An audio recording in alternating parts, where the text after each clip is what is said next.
हमारी यही सोच है औरतों के प्रति। वैसे तो नुके हम मान सम्मान करते हैं, हमने ये कुर्सी पर बैठाया तो हम कुर्सी से खींचना भी जानते हैं, लेकिन इस सरकार को हम झुका के रहेंगे। जब ये हमारे चुने हुए अधिकारी है तो इनको यही नहीं पता है कि इनके एरिया में क्या चल रहा है क्या नहीं चल रहा है।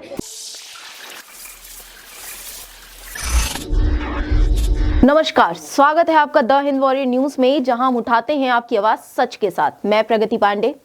आपने अक्सर सुना होगा बीजेपी को एक नारा लगाते हुए, वो है बेटी बचाओ बेटी पढ़ाओ, या फिर नारी सशक्तिकरण को लेकर अक्सर बड़े बड़े बयान और बड़े बड़े स्पीचेस आपने सुने हैं, जहां अक्सर कई नेताएं नारी सशक्तिकरण को लेकर एक बड़ी बड़ी बातें कहती हुई नजर आती है। वहीं उसकी अगर आप दूसरी तस्वीर और कह लें कि असली नारी सशक्तिकरण की बात करें तो आपको यहां गुरुग्राम में देखने को मिलेगा, जहां लगातार 40 दिनों से आंगनवाड़ी महिलाएं सड़कों पर घूम रही हैं, और इतना ही नहीं, अब तो इतनी मजबूर हो गई हैं कि सड़कों पर उन्हें बैठना पड़ रहा है। वजह हम आपको बता दें कि लगातार 40 दिनों से आंगनवाड़ी महिलाएं गुरुग्राम में ही नहीं पूरे हरियाणा में अपने हक को लेकर धरना विरोध प्रदर्शन कर रही हैं, परंतु उनका सुनने वाला कोई नहीं है। कि इससे आप अंदाजा लगा सकते हैं कि आज पूरे 40 दिन हो गए हैं इस धरना विरोध प्रदर्शन को, और आप इस बात से ऐसे अंदाजा लगा सकते हैं कि गुरुग्राम की बीजेपी अध्यक्ष गार्गी कक्कर का यह कहना है कि मुझे तो इस बात का कोई अंदाजा ही नहीं है कि यहाँ इस तरह का कोई धरना विरोध प्रदर्शन भी हो रहा है। तो ये सोचने वाली बात है कि यहाँ की बीजेपी अध्यक्ष गुरुग्राम की ऐसी बातें कह रही हैं तो वो अपनी मांगे लेकर किसके पास जाएंगी। वहीं एक आपको बात बता दें कि हमारे सीएम, हरियाणा सीएम मनोहर लाल खट्टर अक्सर अपने मेरी बात बस मुंह से निकल गई, मेरा जबान फिसल गई थी की वजह से काफी ज्यादा चर्चे में रहते हैं। जी हाँ, ऐसा ही कुछ उन्होंने इस बार भी किया। पहले तो कई बड़े बड़े वादे किए, कुशल और अकुशल को लेकर उन्होंने कई बड़े बड़े वादे और कई नियम ऐसे बताए जिसके तहत इन सारे वर्कर्स और हेल्पर्स को कई आय मिलने वाली थी और वेतन में बढ़ोतरी होने वाली थी, परंतु जब वो देने की बारी आई तब वो मुकरते हुए नजर आए और कह दिया कि मेरे मुंह से बस ऐसे ही निकल गया था। आप खुद सोचिए कि एक हरियाणा सीएम, एक सीएम पद पे बैठा हुआ व्यक्ति अगर इस तरह की बात कहता है कि मेरे मुंह से चीजें निकल गई और कोई वादे करके वो पीछे हट जाए, तो कितनी बड़ी बात है ये अपने आप में शर्मिंदगी की, कि आप इतने बड़े पद और ओहदे पे होने के बाद आप ये कहते हैं कि मेरे मुंह से वो बात निकल गई, और वो भी तब जब बात होती है एक ऐसे इंसान की और ऐसे समुदाय की जो इस पूरी समाज में कहले शिक्षा का नींव रखने का काम करती है, वो है आंगनवाड़ी वर्कर्स।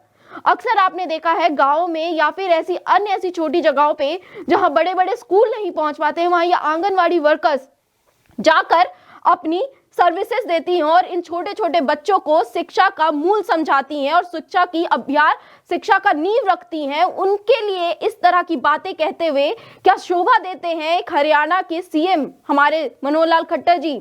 जी हाँ, इसी बात का आक्रोश और इसी बात और इसी वादों को ना पूरा होने के कारण आज 40 दिन हो गए हमारी आंगनवाड़ी वर्कर्स को जमीन पर बैठे हुए और धरना विरोध प्रदर्शन करते हुए, जहां वो लगातार गुरुग्राम में अलग अलग अधिकारियों के चक्कर काट रही हैं। वहीं आज वो मजबूर हो गई गार्गी कक्कर के इस पूरे घर का घेराव करने के लिए, जहां 100 से अधिक महिलाएं मौके पर पहुंचकर उन्होंने गार्गी कक्कर के घर का घेराव किया और वहां पे उनके खिलाफ आक्रोश भरे नारे लगाए।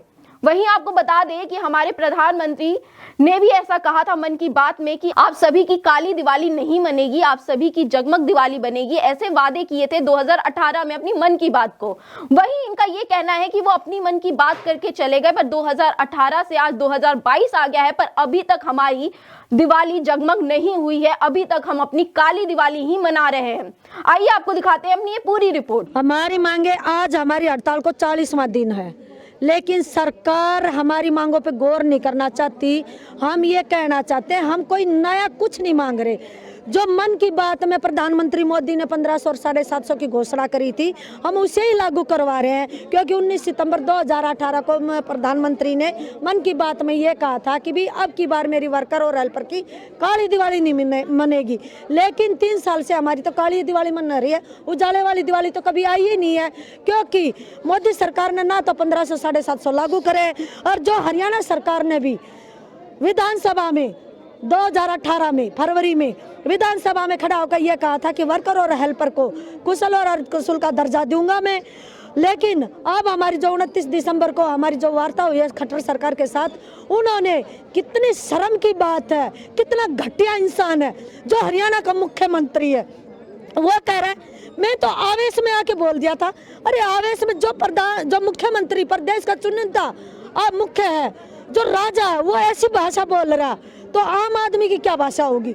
लेकिन हम ये कहना चाहते हैं जो आप लोगों ने घोषणा करी है उसको हम लागू करवा के रहेंगे, चाहे हमें कोई भी कुर्बानी देनी पड़ जाए, कितने दिन हमारी हड़ताल चले, यह हड़ताल टूटने वाली नहीं, चाहे वो कुछ भी हथकंडे अपना ले।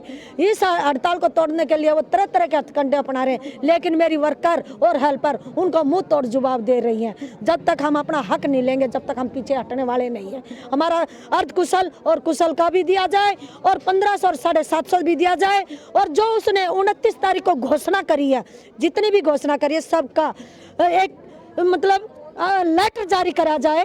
और जो अब ये कह रहे हैं, जो सरकार की कितनी घटिया सोच है, जो 29 तारीख को घोषणा हुई है, जो वर्कर हड़ताल पर बैठी है उनको कोई लाभ नहीं मिलेगा, जो हड़ताल पर नहीं है उनको। अरे डूब मत खट्टर, क्या तेरी यही सोच है औरतों के प्रति? वैसे तो नुके हम मान सम्मान करते हैं, औरतों का यही सम्मान सम्मान है, जो कि विधानसभा में खड़ा होकर आपने ये नुकाया कभी मैं ऐसा लठ गाड़ जाऊंगा, मेरी वर्करों को रोड पर बैठने की जरूरत नहीं है। ये क्या हो रहा है? बेटी बचाओ और रोड पे बैठाओ या जेल में बैठाओ, इनका ये नारा है। इन्होंने औरतों के, हमारी वर्कर और बहनों से कोई सरोकार नहीं। लेकिन हम ये कहना चाहते हैं आने वाले समय में जो वोट की चोट है ये मेरी वर्कर करेंगी और इनको आगे का रास्ता दिखाएंगी। जिस तरह हमने ये कुर्सी पर बैठाया तो हम कुर्सी से खींचना भी जानते हैं। हम अपना हक लेके रहेंगे, जब तक हक नहीं मिल जाता हम पीछे हटने वाले नहीं। और आप लगातार 40 दिन से कर रही हैं, इस बीच में आपने कई कई जगहों पे धरना दिया। अब आगे आने वाले समय में अगर ये आपकी बात नहीं सुनेंगे तो आप किस तरह से हम किसी भी हद तक जा सकते हैं और अनशन भी कर सकते हैं, हम भूख हड़ताल पर भी जा सकते हैं, लेकिन इस सरकार को हम झुका के रहेंगे। चाहे हिटलर साइज कोई भी सरकार है, लेकिन किसान मजदूर के आगे झुकी है। तो अब तक कितनी महिलाएं इससे जुड़ चुकी हैं और कितनी दूर दूर से आती हैं? 52,000 आंगनवाड़ी वर्कर पूरे हरियाणा में इस सरकार के खिलाफ मैदान में आ चुकी है और सड़कों पर उतर चुकी है, क्योंकि सबका यही कहना जब तक हमारा हक नहीं दिया जाता हम तक जब तक पीछे हटने वाले नहीं। तो अब तक यहाँ जो लोग आती हैं, जो महिलाएं आती हैं, वो कितनी कितनी दूर से आती हैं? ये जो गुड़गांव जिला पूरा 6 ब्लॉक है, 6 ब्लॉकों से सारी वर्कर पर आती है। 2000 के करीब इनकी संख्या है, टोटल आती है। तो ये अब धरना कब तक चलने वाला है? जब तक हमारी मांग पूरी नहीं हो जाती, जब तक ये धरना ऐसे ही चलता रहेगा। कट्टा का घर आज कब तक घेरा जाएगा? 4 बजे तक इसका घेराव है जी। हाँ जी। कोई बातचीत करने के लिए उनकी तरफ से संदेश आया? मांग पत्र ले गए हैं, लेकिन हमारा जो प्लान है ऊपर से स्टेट की कॉल है, 4 बजे तक सबका यहीं पर प्रदर्शन चलेगा, यहीं पर धरना होगा। मेरा नाम रानी है, मैं जिला सह सचिव हूँ। अभी हमारे बीच में गार्की कक्कड़ जी आई थी, उन्होंने ज्ञापन लिया था, लेकिन उनकी एक बात हमें ये बुरी लगी। वैसे तो वो बहुत अच्छी तरह से अपना ज्ञापन लेके गई है और उन्होंने ये बात भी रखी है कि भाई मैं तुम्हारी विधानसभा में बात जरूर रखूंगी, लेकिन उनका ये कहना था कि मुझे आज तक पता ही नहीं है कि भाई तुम हड़ताल पे बैठी हुई हो। तो हम ये कहना चाहते हैं, जब ये हमारे चुने हुए अधिकारी है तो इनको यही नहीं पता है कि इनके एरिया में क्या चल रहा है क्या नहीं चल रहा है। ये एक शर्म की बात है, क्योंकि इनको इतना पता होना चाहिए।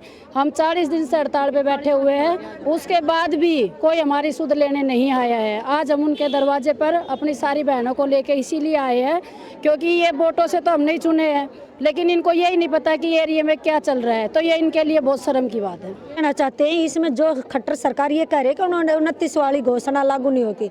हम कमलेश डांडा जो हमारी राज्य मंत्री है महिला एवं बाल विकास की और खट्टर से हम ये कहना चाहते हैं, क्या उसके बाप दादा ने ये पैसा जोड़ के रखा था उसके खजाने में?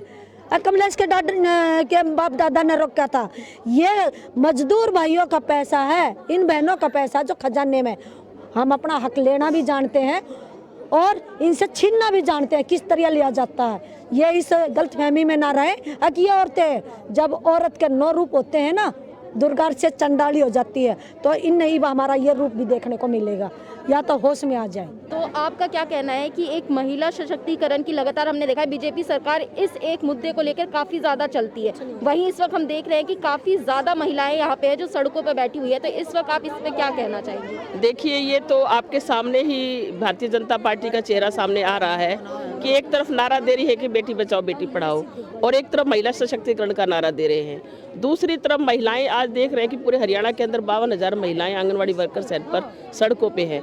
और इससे पहले आपने देखा होगा कि आशा वर्कर सड़कों पे थी, इससे पहले मिड डे मील वर्कर सड़कों पे थी। यानी कि महिलाएं जो है जो बहुत ही कम पैसों में ये काम करती हैं, ये स्कीम वर्कर्स के रूप में है। लेकिन स्कीम वर्कर्स में भी जो है आप ये देखिए कि एक व्यक्ति की न्यूनतम जो आमदनी होनी चाहिए वो कम से कम 18,000 से गुजारा हो सकता है, जिस तरह की महंगाई है। और इनको वर्कर जो ये हेल्पर हैं इनको 5,000 और 10,000 रुपये मिलते हैं, वो भी जो है कई बार 6-6 महीने तक नहीं मिलते। और इसके साथ साथ जो सेंटरों का किराया वो भी इनको घर से लगाना पड़ता है। तो हम ये कहना चाहते हैं कि ये जो महिलाएं हैं, सरकार जो महिलाओं के प्रति इस तरह से जो दोयम दर्जा अपनाए हुए है ये बिल्कुल गलत है। वो भी महिलाएं क्योंकि घर चलाती हैं, ये 80% महिलाएं इनके अंदर विधवा महिलाएं एक तलाकशुदा महिलाएं हैं। इसकी जो अब आग है ये और पूरे देश में भी फैलने वाली है, क्योंकि ये आंदोलन जो है अभी कल हमारी जो ऑल इंडिया की जो राष्ट्रीय नेता है AR सिंधु, उन्होंने भी सभी 24 राज्यों में ये घोषणा कर दी है कि सभी 24 राज्यों का जो वहाँ का प्रतिनिधिमंडल है वो हरियाणा सरकार के मुख्यमंत्री के पास लेटर लिखे और उससे अपील करे कि इन बहनों की मांगे माने। अगर ये मांगे नहीं मानी गई तो पूरे देश के अंदर आंगनवाड़ी फेडरेशन जो है ये बड़ा फैसला लेने वाली है और हरियाणा की इन आंगनवाड़ी के समर्थन में। और इसके साथ साथ आपने देखा होगा कि कल संयुक्त किसान मोर्चा का परसों एक मीटिंग हुई है सिंधु बॉर्डर पे, और ये बड़ी अच्छी बात है कि संयुक्त किसान मोर्चा ने भी फैसला ले लिया है कि आंगनवाड़ी आंदोलन के समर्थन करने का। और तीसरी तरफ ट्रेड यूनियंस जो हैं जो 23-24 की हड़ताल में जारी हैं, उन्होंने भी आंगनवाड़ी वर्कर्स के आंदोलन को समर्थन देने का फैसला ले लिया है। तो ये लड़ाई अब छोटी नहीं रहेगी, हाँ ये लड़ाई अब बढ़ेगी। तो ये सरकार के मतलब जो है कब्र पे कील का पत्थर की तरह साबित होगी। तो हम सरकार से ये मांग करते हैं कि वो समय रहते चेते। सरकारी अधिकारी या गुरुग्राम DC से बात करने की हमने देखिए हम सरकारी अधिकारी तो क्या बताएं हम आपको, हमने पूरे हरियाणा के अंदर 8 दिसंबर से स्ट्राइक पे थे और DC के कार्यालय पे पूरे हरियाणा के अंदर सब बैठे हैं। और इसके साथ साथ जो है मुख्यमंत्री से भी 4-7 दौर में बात हो चुकी है और विभाग के अधिकारियों के साथ भी हो चुकी है और राज्य मंत्री कमलेश ढांडा से भी हो चुकी है। लेकिन जो बात करते हैं तो उसमें जो यूनियन है ही नहीं, ऑलरेडी संघर्ष में ही नहीं है, जो भारतीय जनता पार्टी की यूनियन है उनसे अटैचड है, उनको बुला करके वो उनसे ताली बजवाते हैं। असल में जो लड़ाई यूनियन लड़ रही है उसको वो अनदेखा करते हैं वहाँ पे।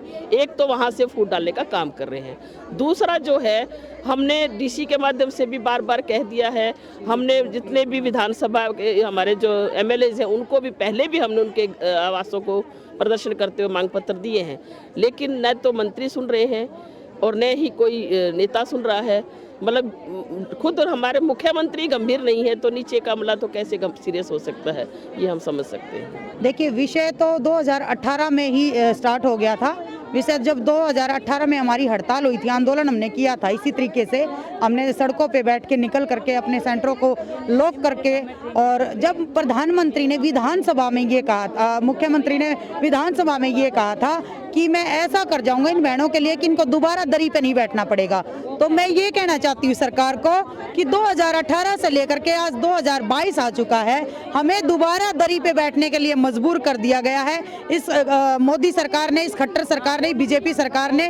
नहीं तो हमें कोई शौक नहीं है यहाँ दरी पे बैठने का। ठंड के मौसम में हम अपने बच्चों को छोड़ती हैं, अपने घरों में हम छोटे छोटे बच्चों को छोड़ करके यहाँ आकर के बैठती हैं। तो जो 2018 में विधानसभा में जो खट्टर साहब ने हमारी मांगों को पूरा लागू करने का वादा किया था, उस वादे पे सरकार अभी तक खरी नहीं उतरी है। हमारा अभी तो हमारी बस 2 ही मांगे मेन मंगवाना चाहते हैं। एक तो हमारी जो PM साहब ने मन की बात में बड़ी बड़ी स्क्रीन के ऊपर दिखाया था कि मैं अपनी बहनों की जगमग दिवाली मना दूंगा। इस बार मेरी बहनों की जगमग दिवाली बनेगी 2018 में सितंबर में, लेकिन आज तक वो हमारी जगमग दिवाली क्या, हमारे तो घरों में अंधेरा हो गया, क्योंकि ना तो 1500 मिले वर्कर को, ना 750 मिले हेल्पर को। तो कहाँ की दिवाली मनी हमारी। और मन की बात में कहते हैं कि हम तो मन की बात करते हैं, मन की बात अपने मन की तो कर देते, लेकिन बहनों के मन की बात भी तो जानो। इनका अभी तक वो जो रोका हुआ है आपने 3 साल से जो पैसा, उसको कब दोगे, इनकी बात कब सुनोगे। इनकी मन की बात भी सुन लो आकर के,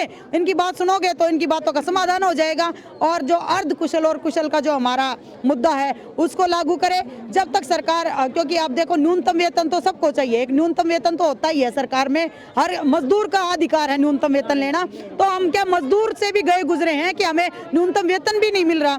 हम 5,000 10,000 में गुजारा करने वाली बहनें, विडो बहनें 80% हमारी विडो बहनें इसमें लगी हुई है, वो क्या इसमें 10,000 में 5,000 में गुजारा कर पाएंगी? उनके 2-2 बच्चे हैं, उनके मकान किराए के, उनके सेंटर किराए के, कैसे वो गुजारा करेंगी? तो ये थी इस वक्त की बड़ी खबर। आपने देखा कि किस तरह से उन्होंने सरकार को चुनौती दी और आगे आने वाले कार्यक्रम के बारे में भी पहले ही चेतावनी दे दी है। तो ये थी इस वक्त की सबसे बड़ी खबर जो गुरुग्राम से आ रही थी, और इसी तरह की खबरों के लिए हमारे चैनल के साथ बने रहिए। आप देख रहे हैं द हिंद वॉरियर न्यूज। धन्यवाद।